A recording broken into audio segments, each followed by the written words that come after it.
Pamjen që dëshmojnë supergrabitësit e PE-s.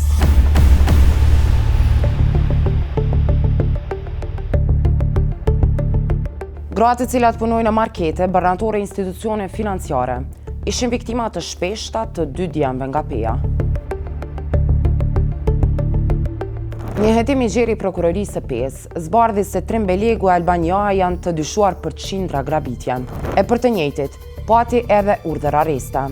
Belegu e Joaj tashmë janë arrestuar pasi u kapën nga policia për një grabitje që ishte shënuar e regjistruar me 28 janar 2026 në Pej. Të dhënat tregojnë një histori grabitjesh e në të cilat 2 të rinj nga PE-ja janë të dyshuar si kryerës të tyre. Të maskuar me thik shihën të dyshuarit derisa kryenin grabitjen e marketeve, barnatoreve e institucioneve financiare. Kallzo.com ka siguruar pamjen të cilat shfaqin veprimet e 2 të arrestuarve tashmë për këto grabitje.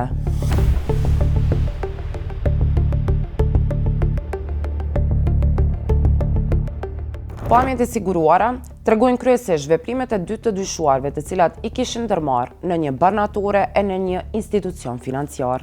Ashtu që shihet edhe në pamje. Fillimisht sigurohet perimetri, vendosen maskat, shpërfaqet mjeti i ftohtë në dorë që përdoret për friksim dhe kryet edhe grabitja.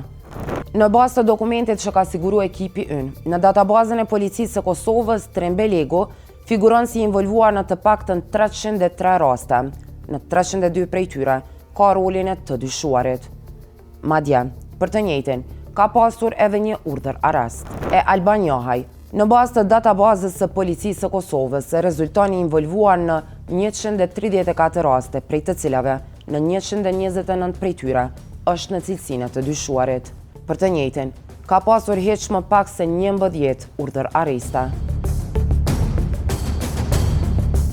Në rastin e fundit i cili u regjistrua me 28 janar 2026, Johaj e Belegu pretendohet se grabetën para në vlerë të 1.000 eurove në një institucion mikrofinanciar në Pej.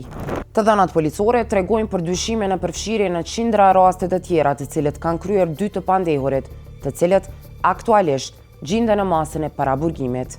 Nga këto grabitje u marrën qindra euro.